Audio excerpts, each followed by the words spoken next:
তো hi friends, শুভ দুপুর। আজকে দুপুরে নিয়ে চলে এসেছি একটা রেসিপি। তো এই রেসিপিটা দেখো, কালারটা কি সুন্দর দেখতে হয়েছে।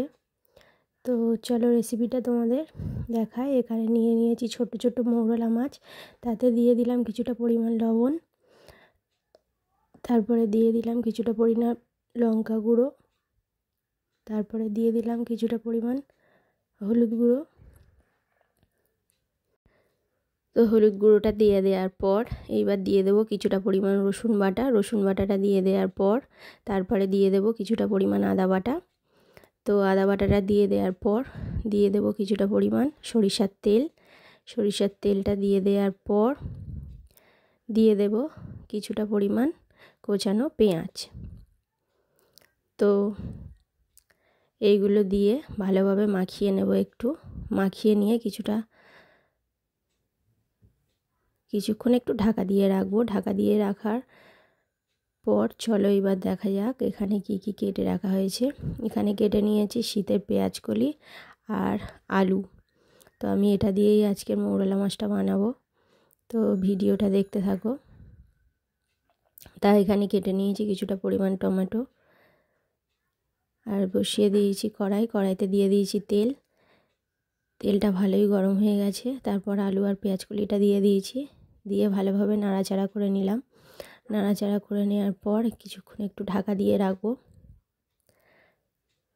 তো ঢাকাটা খোলার পর এরকম দেখতে হয়েছে। এবার এখানে দিয়ে দেব কিছুটা পরিমাণ লবণটা দিয়ে দেওয়ার পর দেব কিছুটা পরিমাণ হলুদ আর লঙ্কা গুঁড়ো দিয়ে দেওয়ার পর ভালোভাবে নাড়াচাড়া করে নেব।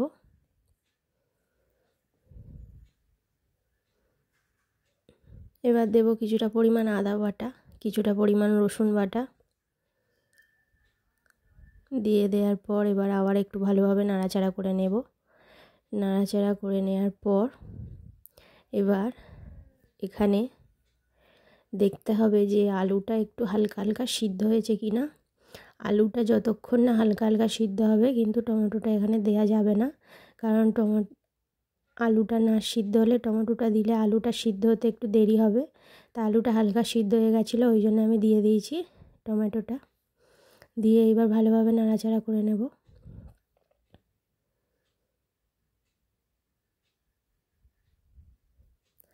তো এরকমভাবে নাড়াচাড়া করে নেওয়ার পর এবার দিয়ে দেব যে ওই মাখিয়ে রাখা মাছগুলো এখানে দিয়ে দেব। তো এরকম ছোট ছোট মৌরলা মাছ কিন্তু খেতে খুব টেস্ট হয়। তার আগে একটু ঢাকা দিয়ে রাখবো, জিনিসটা একটু ভাপা হয়ে গেলে এবার দেব মাছগুলো।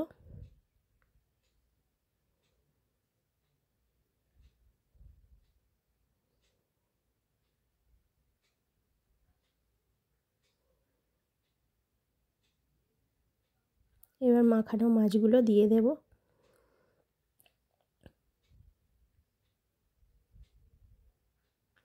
মাখানো মাছগুলো দিয়ে দেওয়ার পর এবার ভালোভাবে একটু নাড়াচাড়া করে নেব।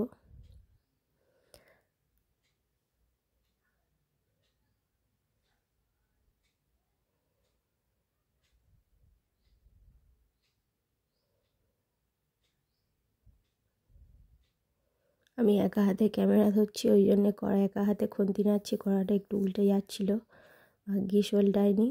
তার জন্য এবার কিছুটা পরিমাণ দিয়ে দেব জলটা দিয়ে দেওয়ার পর এবার একটু ঢাকা দিয়ে রাখবো। তো ঢাকাটা দিয়ে দেব। ঢাকাটা দিয়ে দেওয়ার পর 5 মিনিট পর আবার ঢাকাটা খুলবো। ঢাকাটা খুলে দেখছি এরকমভাবে ফুটছে। তো গন্ধটা তো দারুণ বেরিয়েছিল। এরকমভাবে ফুটছে। ফোটার সময় ওখানে দিয়ে দেব কিছুটা পরিমাণ ধনিয়া পাতাটা দেওয়ার পর এখানে দিয়ে দেব কিছুটা পরিমাণ কাঁচা সরিষার তেল দিয়ে দেওয়ার পর এইবার একটু দেখো লুকটা কেমন এসছে। তো এই এবার নামিয়ে নিয়েছি, নামিয়ে নেওয়ার পর এরকমভাবে দেখতে হয়েছে। তো কার কার রেসিপিটা দেখতে ভালো লাগলো জানাবেন। টাটা বন্ধুরা, ভিডিওটা এই পর্যন্ত।